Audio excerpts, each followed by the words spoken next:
Hello, welcome to Alyssa Jean's Reviews. My name, of course, is Alyssa, and I am here this week to review Star Trek Discovery, Season 4, Episode 8, All In. So, Discovery has returned from its little mini hiatus, and therefore I also have returned to cover Discovery weekly. Starting with this week, All In, Season 4, Episode 8. And I must give, of course, the standard spoiler warning. If you have not seen up through the end of Season 4, Episode 8, Star Trek Discovery, blah, blah, blah, yada, yada, then why the hell did you click on this video? That's silly.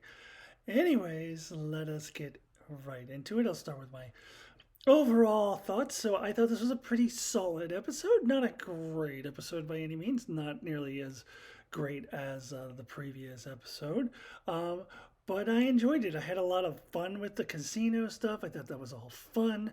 I, of course, love the book and Michael Burnham interactions. And I'll get into more detail into that, of course, as I get through my review. But that was very strong.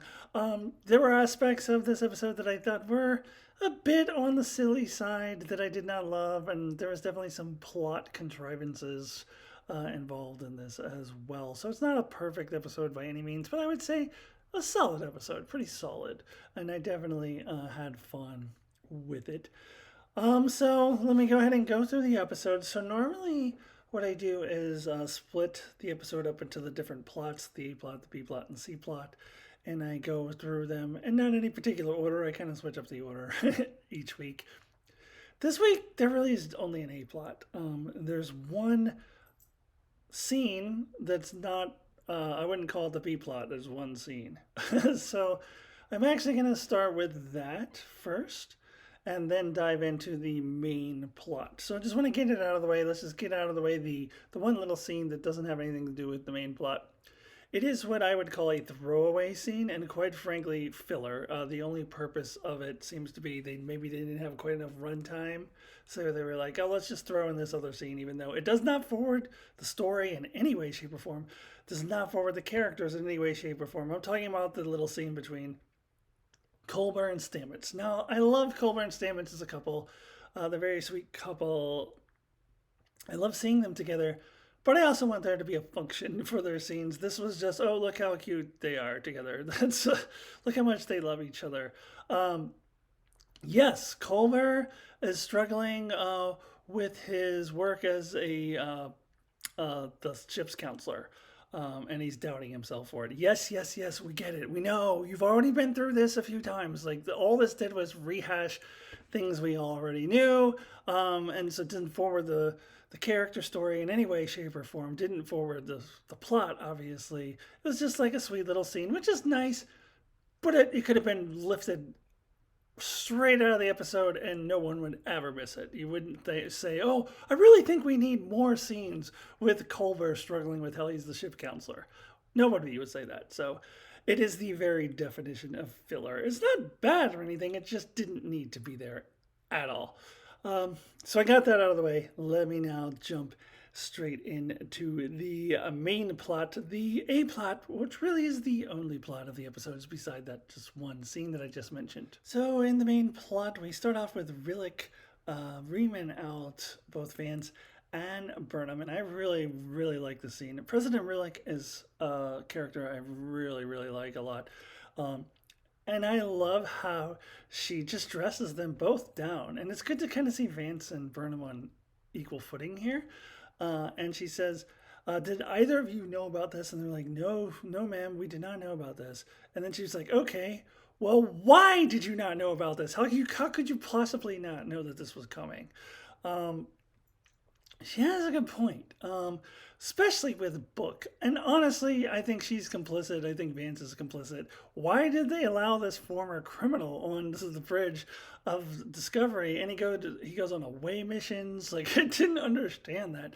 They need to tighten up their security protocols there. They shouldn't just let any old person, especially a known criminal, just walk on the bridge just because he happens to be the boyfriend of the captain. Like, they shouldn't do that. But we also have Vance feeling really guilty about bringing Tarka into the fold. Tarka was kind of his find. He really brought him in, and he is feeling guilty about that. And the next scene, he tells Burnham, like, I think there's something else going on here. It's not just his ego.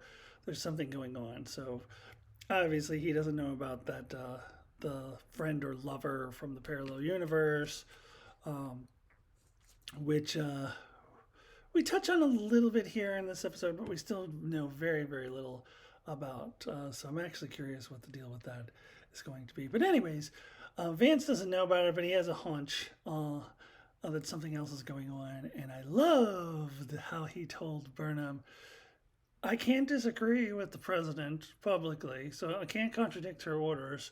But, if you happen to be able to fit this mission into your assigned mission, if you can kind of do both of them at the same time, that's your orders.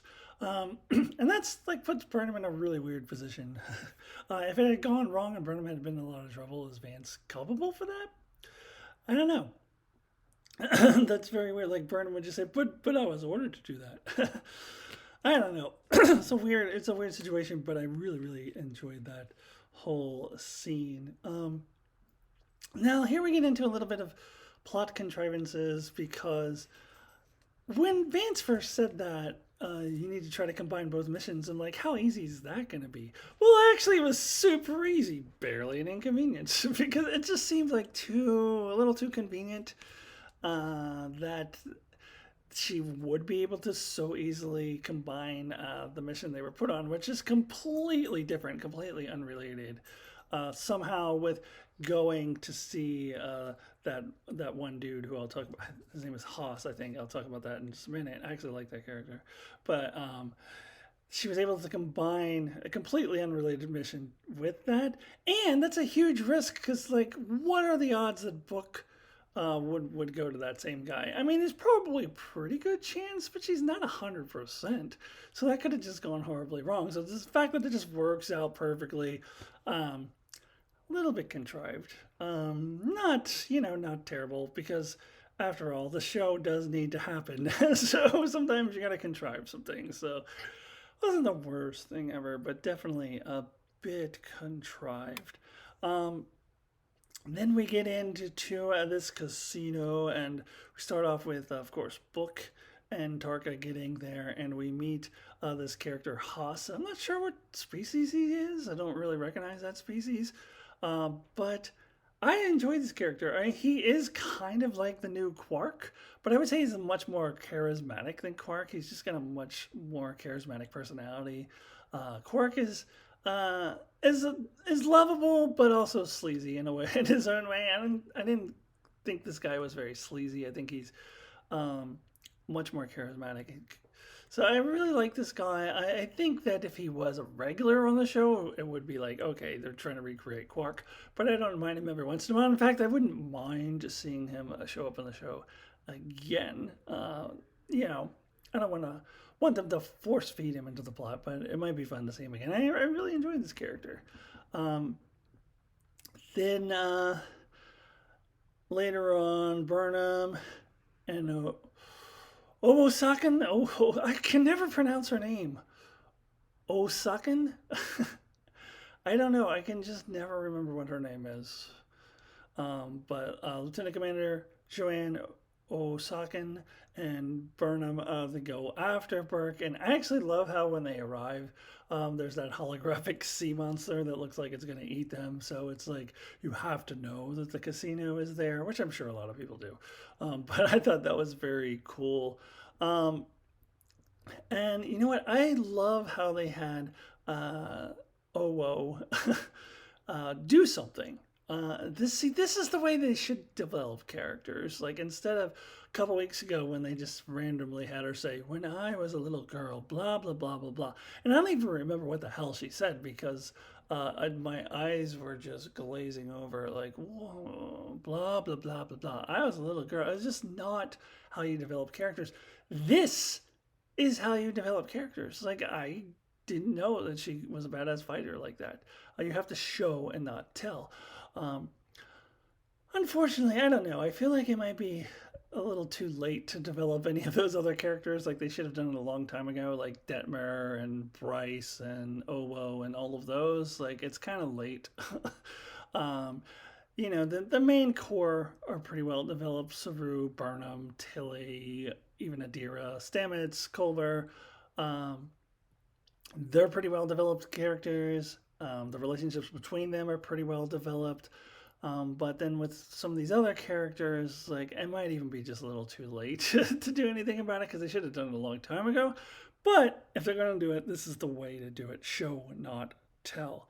Um, and when they walk in there, and I see the boxing ring with the glowing ropes, like immediately that was Chekhov's boxing ring to me. It's like there's no way to just throw a random boxing ring in there and not use it for anything. So I saw that coming. I guess more of a wrestling ring because it's more like a wrestling match. It's kind of a no holds barred, do whatever you want. The only rule is you have to get them to the mat. How you get there is up to you, um, which was cool. And the whole time I was watching it, I legitimately did not catch on to the fact that she was hustling them. She was uh, when she was telling Burnham, no, I can do this, Captain, I can do this. That was legit. I wonder if they had actually planned all that. That was pretty legit. I really liked. I had a lot of fun with this scenes. I just the whole casino atmosphere, everything about it, was a lot of fun for me. Meanwhile, Book and Targa have been charged with catching this cheater because they didn't have quite enough latinum, I suppose. And it is revealed that the cheater is a changeling. I have questions. I have so many questions.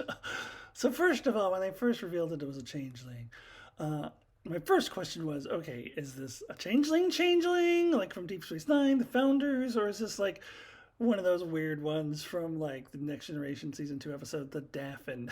I always call it the Daffin. Um, is it like one of those, or are they going to try to say there's this different species of changelings? But once the changeling is captured, you see very, very clearly by its facial features that it is definitely one of the founders.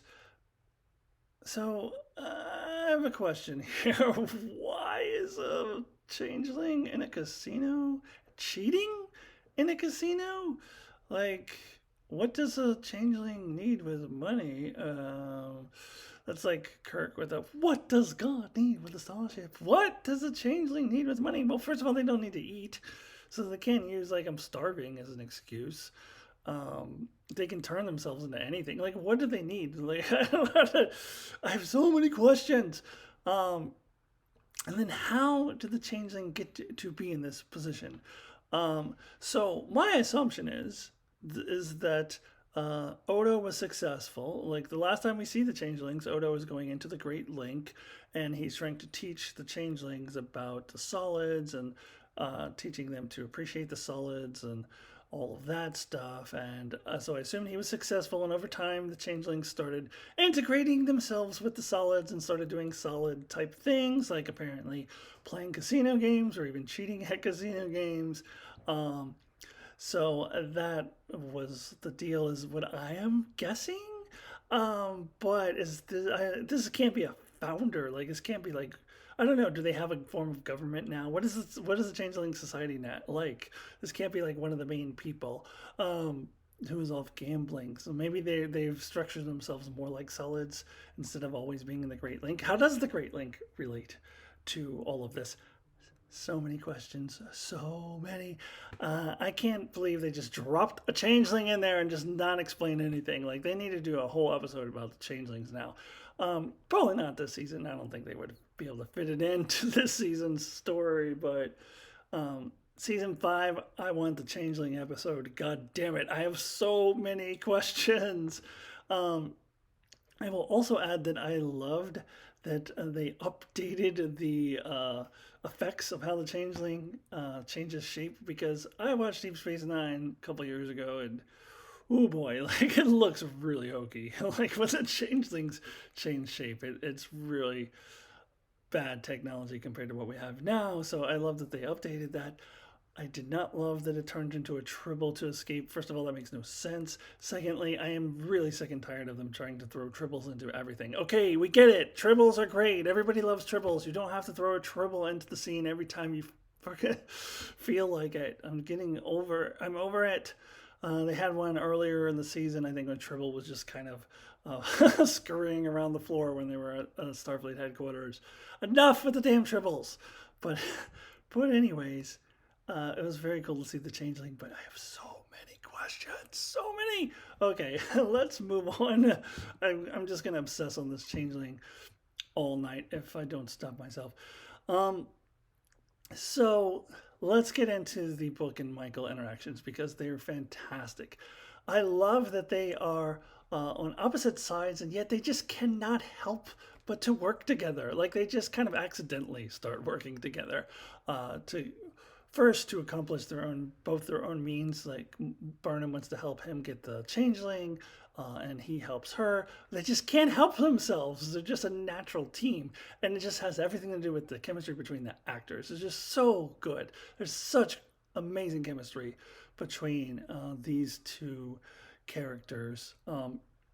I really do think they're one of the stronger couples on television. Just the chemistry is so good. I mean, not Holden and Naomi strong, but they're a pretty strong couple, and it's just their love for each other just shines through, even when they are on opposite sides of an issue. And it's so good. It's so good.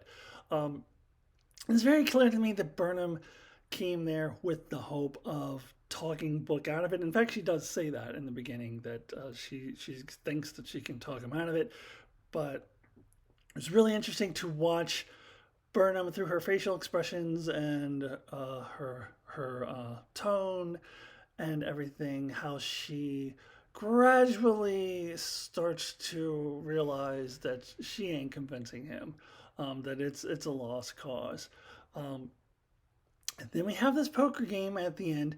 Now, here's one of my complaints. I don't mind them playing poker, whatever, but the other two people playing poker, they were just ridiculous. It was so silly. Like they have all this like really heavy black eyeshadow so that we could see how evil they are, and then they didn't have any lines, but they just had this. They were just grumbling the whole time, like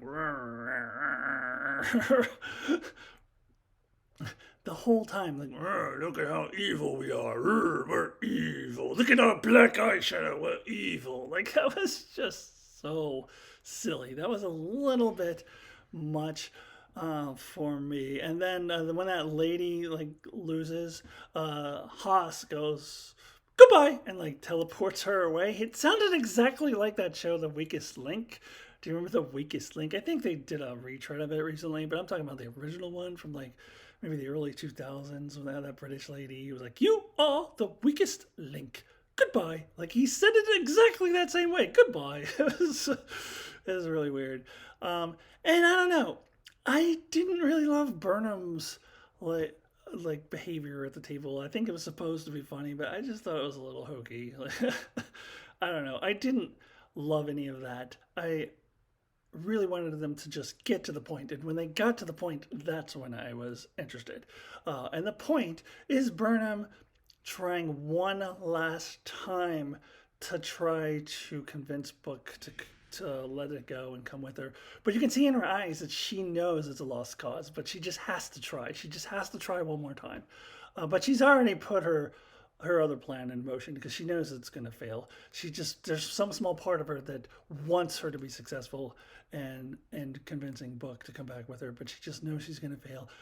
And of course, her backup plan is to have put the little chip into the isolinium so that they can track Book and Tarka.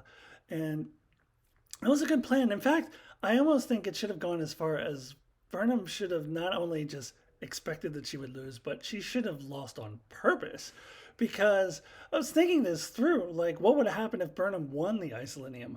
Whoop-de-doo, you win this round, but you know Tarka and Book are going to stop at nothing to get the isolinium that they want.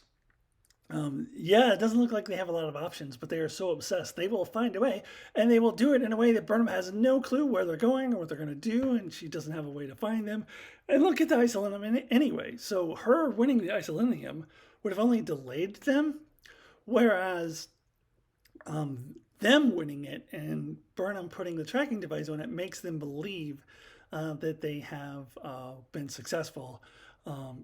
Meanwhile, Burnham can go back, get reinforcements, and track them and find them.